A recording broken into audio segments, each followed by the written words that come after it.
खुलुमबाय नोंथांमोनखौ voice of Bodoland चैनलाव बयखौबो बरायबाय। दिनैनि मोनथिनो गोनां खौरांफोरा जाबाय गोलोम बोथोर सफैबाय, जायनि थाखाय गोबां उन्दै गेदेर फरायसा फरायसुलिफोरा आइसक्रिम जानो मोजां मोनो, नाथाय आइसक्रिम जानायनिफ्राय सांग्रां जायोब्लानो जाबाय। तामुलपुर जिल्लानि सिङाव थानाय गरेश्वरनि नावकाटायाव आइसक्रिमनि सिङाव मासे खानस्रिखौ मोननाय जादों। दीक्षिता ठाकुरिया मुंनि सासे फरायसुलिया आइसक्रिम बायनानै जादोंमोन। जाबाय थानाय समावनो आइसक्रिम सिङाव मासे खानस्रिखौ नुनो मोनो। बेबादि आइसक्रिम सिङाव खानस्रि मोननायनि थाखाय आइसक्रिम फानग्रा आरो आइसक्रिम बानायग्रा कम्पानिफोरनि सायाव साखोन सिखोनखौ लानानै गिदिर सोंथि सिखांदों। आइसक्रिम सिङाव खानस्रि मोननाय दीक्षिता ठाकुरियानि नखरनि बिगोमा आरो साखाथिनि सुबुंफोरा बेबादि आइसक्रिम सिङाव खानस्रि मोननायनि थाखाय आइसक्रिम फानग्रा आरो आइसक्रिम कम्पानिफोरनि सायाव गोख्रों सोंखारियो।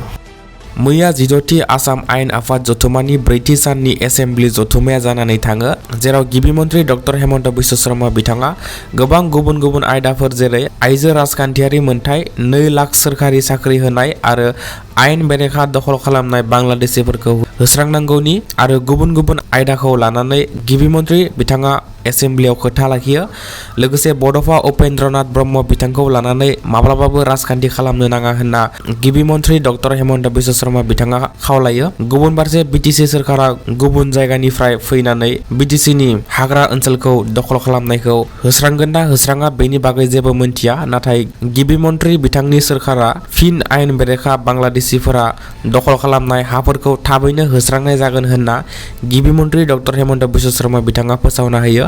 लोगोसे एसेम्बलियाव बिपिएफनि एमएलए सिबि महिलारी बिथाङाबो मैया गिबि बिबुंथिखौ लाखियो। बिथाङा आइजोफोरनि राजखान्थियारि मोनथाय आरो आइजोफोरनि गोहो बांहोनायनि सायाव बाथ्रा लाखियो। लोगोसे एमएलए थानेश्वर बसुमतारी बिथाङाबो बर' रावजों आइजो राजखान्थियारि मोनथाय आरो आइजोफोरनि गोहो बांहोनायनि बागै बिबुंथि लाखियो। लोगोसे बिजनीनि एमएलए अरूप कुमार दे बिथाङाबो बर' रावजों एसेम्बलियाव बिबुंथि लाखियो। आलादा रायजो बड'लेण्डनि थाखाय हाथियार लानानै सोमावसारनाय बर'नि सासे बिर जोहोलाव एनडिपिनि गायसनगिरि आफादगिरि रन्जन दैमारी बिथांनि देहा सावस्रिनि हालोदा बोरै दं, बेनि सायाव गिदिर सोंथि सिखांदों।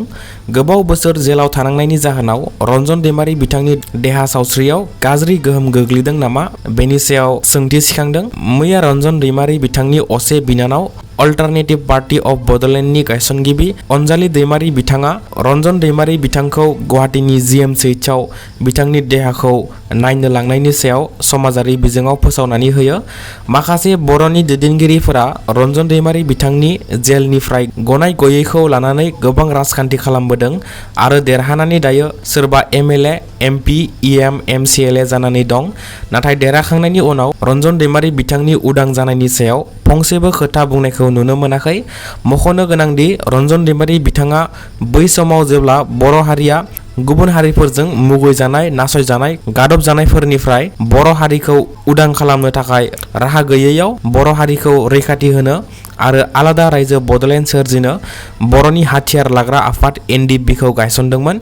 नाथाय बिटिआर सुक्ति जालांबाय, बिटिसिआव गंनै सोरखार जालांबाय। रन्जन दैमारी बिथांनि मुङाव राजखान्थि खालामनानै गोबां दैदेनगिरिफोरा देरहालांबाय, नाथाय देरहाखांनायनि उनाव बिथां रन्जन दैमारीया जेलनिफ्राय माब्ला गगोन ना गला, बेनि सायाव दासिम जेबो खौरां गैया। आलफा उदांनि मुङाव रां दाबिनायनि थाखाय आरो आलफानि थाखाय रां दाबिना बुथुमनानै आलफा उदखारि हानजाखौ दैदेननो रां दैथायहरनायनि थाखाय तिनिसुकिया पुलिसा साबा आलफाजों लिंक थानाय दायनिगिरिफोरखौ खानाय जायो।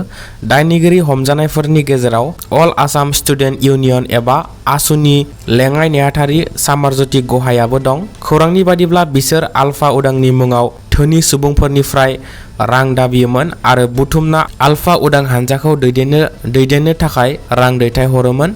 तिनिसुकिया पुलिसनि गोख्रों नायबिजिरनायनि गेजेरजों आलफा उदांजों लिंक थानाय आसुनि लेङाइ नेहाथारि सामारज्योति गहायजों लोगोसे साबा हमजानाय सुबुंफोरनि मुंफोरा जाबाय देवाशिष गहाय, दिपु सेतिया पात्रा, मृत्युंजय कनवार होनना सिनायथिनाय जायो। पुलिसा फोरमायनाय बादिब्ला बिसोरनि सायाव 26/2026 BNS Unlawful Activities Explosive Substances आरो आर्म एक्टनि सेक्सननि गेजेरजों केस रेजिस्टार खालामनाय जायो आरो 110/2026 BNS आरो UAP एक्टबो रेजिस्टार खालामनाय जायो। पुलिसा फोरमायनाय बादिब्ला बिसोरनि सायाव थोंजों आल्फा आइजों सोमोन्दो थानायनि फोरमान मोननाय जादों। बे जाथायनि सायावनो अल आसाम स्टुडेन्ट इउनियननिफ्राय आसुनि दैदेनगिरिया आल्फाजों लिंक थानायनि सायाव आसुनि आफादगिरि उत्पल शर्मा आरो नेहाथारि समिरान फुकन बिथांमोना क्लेरिफिकेशन होयो। बिथांमोना आसुनि लेङाइ नेहाथारि सामारज्योति गहाया आल्फाजों लिंक थानायखौ फोथायनो हायाखै होनना फोरमायो आरो बेनि सायाव आयेना गोख्रों नायबिजिरनो थाखाय खावलायो आरो आसुआ जेब्लाबो शान्तिखौ लुबैयो आरो हिंसाखौ लुबैया होनना अल आसाम स्टुडेन्ट इउनियननिफ्राय जाथायनि सायाव क्लेरिफिकेशन होयो। BTCआव 4 लाख बिगानिबो बांसिन हायाव गुबुन जायगानिफ्राय फैनाय गुबुन हारिया आयेन बेरेखायै BTCनि हाग्रा ओनसोलखौ दखल खालामना न' लुना थागासिनो दं। बे 4 लाख बिगाया 2012 मायथाइनि रिपर्टमोन, नाथाय 2026आव गोबां लाख बिगा BTC ओनसोलनि हाया झारखन्ड बिहारनिफ्राय फैनाय सुबुंफोरनि आखायाव थांजोब्बाय। नाथाय आसाम सोरखार आरो BTC सोरखारा बिसोर आयेन बेरेखा दखल खालामना थानाय गुबुन हारिफोरखौ होखारनो थाखाय जेबो राहा लायाखै। बेनिखायनो मैया BTC क'अर्डिनेशन कमिटि अल आसाम ट्राइबेल संघआ ट्राइबेल बेल्ट आरो ब्लकआव आयेन बेरेखायै दखल खालामनानै थानायखौ होखारनांगौनि दाबिजों मैया BTCनि गाहाय हाग्रामा महिलारि बिथांनिसिम गोसोखां बिलाइ गथायो। BTC सुक्ति जाखांनायनि उनाव ट्राइबेल माहारिफोरा सान्थियै रायजो जानो हागोन सानदोंमोन, नाथाय BTC सुक्ति जाखांनाय उनावबो गुबुन जायगानिफ्राय फैनानै BTCनि हाग्रा ओनसोलखौ दखल खालामना लाजोबदों। 2012 मायथाइयाव प्रद्युत कुमार बरा मुंनि सुबुङा PL खालामनायाव BTCनि हायाव 4 लाख बिगानिबो बांसिन हायाव गुबुन जायगानिफ्राय फैनाय गुबुन हारिफोरा दखल खालामना दं होनना रिपर्ट फोसावदोंमोन। नाथाय बेखौ सोरखारा थाबैनो होखारनायनि राहा लानांगौमोन, नाथाय सोरखारा राजखान्थियारि मुलाम्फानि थाखाय जेबो होस्रांनायनि राहा लायाखै होनना BTC क'अर्डिनेशन कमिटि अल आसाम ट्राइबेल संघनिफ्राय फोसावो। जुदि बर'फोरा हाग्रा ओनसोलखौ दखल खालामोब्ला बर'फोरखौ होखारनाय जायो, नाथाय गुबुन हारिफोरखौ होखारनाय जाया, जायनि थाखाय BTCआव गुबुन जायगा झारखन्ड बिहार बायदिफोरनिफ्राय फैनायफोरा बर'फोरखौ उल्था होखारनो बुथारनो नागिरो। बर'फोरनि सिगाङावनो हाथियार लानानै बर'फोरखौ होसो गावहरनो नागिरो, नाथाय बर'फोरा जेबो बुंनो हाया होनना बिथांमोना फोरमायो। BTCखौ मोननो थाखाय बर'फोरा गोबां दावहा नांनो गोनां जादों, गोबां थै दान होनो गोनां जादों, नाथाय बेनि उनाव जुदि होस्रांनाय खामानिखौ लानो हायाब्ला BTCनि हा-हुखौ गुबुनफोरनि आखायाव होना लायो, अब्ला BTC खुंनायनि जेबो मुलाम्फा थानाय नङा होनना फोरमायो। थांनाय बिसायख'थिफोरावबो बिसोरनि भट मोननो थाखाय बिसोरनि आथिं हमनो गोनां जादों। झारखन्ड बिहारनिफ्राय फैनाय बिसोरहा गोजानावबो आरो जोंनावबो मोननै भट दं, बेनिखायनो BTC सोरखारा बेनि सायाव राहा लानो नांगौ, नङाबा बारे बिसायख'थियाव बिसोरनो रां रुफा हा-हु होनानै भट लानो गोनां जागोन। BTCआ 40टा डिपार्टमेन्ट मोननायनि गेजेराव BTCआ हानि रैखाथि बिफानखौबो BTC सोरखारा मोनदों। आसाम सोरखारखौ खावलायोब्ला आसाम सोरखारा BTC सोरखारनि आखायाव होखानाय जादों। BTC सोरखारा बेखौ नायगोन होनना बुङो, नाथाय राजखान्थियारि जाहोनाव होस्रांनायखौ होबथागासिनो दं, बेनिखायनो जेंनाया सानफा एफा बांबोगासिनो दं। कर्टा बिथोन होखानायखौनो BTC सोरखारा जेबो एक्सन लायाखै, बेनिखायनो थाबैनो एक्सन लानो नांगौ होनना BTC क'अर्डिनेशन कमिटि अल आसाम ट्राइबेल संघनिफ्राय BTC सोरखारनिसिम दाबि खालामो।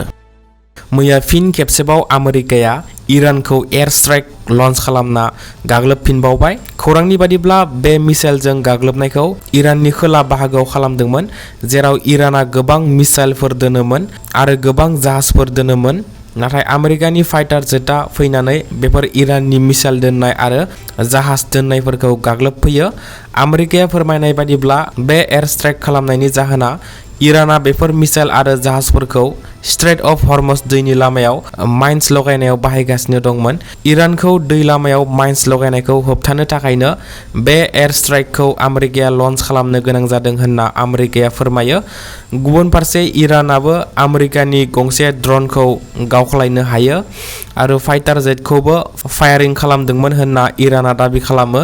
मख'जाथावदि इरान आरो आमेरिकानि गेजेराव जानाय दावहाखौ फोजोबनो पाकिस्तानाव गोजोन सावरायलायनाय जथुमा जादोंमोन आरो सिजफायार सिजफायार खालामनाय जादोंमोन नाथाय बे आमेरिकानि गाग्लोबनायनि उनाव सिजफायारा सिफाय जाबाय। आमेरिकाया सिजफायारखौ सिफायनायनि थाखाय इरानाबो गाग्लोबफिनगोन आरो बेयो इराननि मोनथाय होनना इराना फोसावो।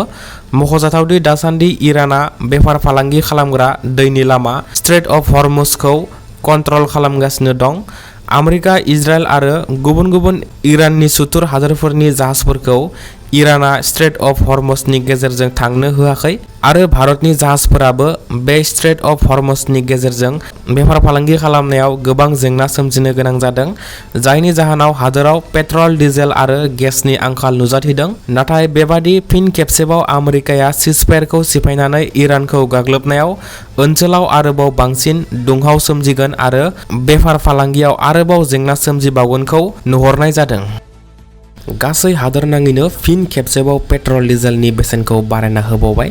थांनाय 11 साननि गेजेरावनो दासिम खनब्रै पेट्रल डिजेलनि बेसेनखौ हादोराव बारायना होनाय जाबाय, जायनि जाहोनाव गासै भारत नाङैनो पेट्रल डिजेलनि बेसेना 100निबो बांसिनसिम सहैबाय। बेबादि बेसेन बांबाय थानायनि जाहोनाव गासै हादोरनि थागिबिफोरा हालाय हाफाय जानो गोनां जादों। पेट्रलनि बेसेना दिल्लीयाव 102 रांसिम सहैबाय, कलकातायाव 113 रां, मुम्बाइआव 111 रां, चेन्नाइआव 107 रां आरो जोंनि आसामावबो पेट्रलनि बेसेना बांनानै 105 रांसिम सहैबाय। मख'जाथावदि 100 राङाव दायो 1 लिटार पेट्रलबो मोननाय नंला। गुबुन फारसे डिजेलनि बेसेनाबो बांनानै कलकातायाव 99 रां, मुम्बाइआव 97 रां, चेन्नाइआव 99 रां आरो जोंनि आसामावबो डिजेलनि बेसेना बांनानै 97 रांसिम सहैबाय। मख'नो गोनांदि खनले खनले बेसेन बांनायनि जाहोनाव मुवा बेसादनि रोगाथायनि खरसाया बांदों, जायनि जाहोनाव मुवा बेसादफोरनि बेसेनाबो गोबां जौखोन्दो बांनायखौ नुनो मोन्दों। 11 साननि गेजेराव पेट्रल, डिजेल आरो गुबुन गुबुन मुवा बेसादफोरनि बेसेना खनब्रै बांदों, नाथाय सरासनस्रा सुबुंनि खामानि मावनायनि बेथना 11 सानाव खनब्रै बांदोंना? बेयो मोनसे गिदिर सोंथि। दिनैनि रादाबा एसेनोसै। बेबादिनो सानफ्रोमबो गोनां खौरां मोनबाय थानो थाखाय भइस अफ बडलेण्ड चेनेलखौ साबस्क्राइब खालामना लायोब्लानो जाबाय। Thank you.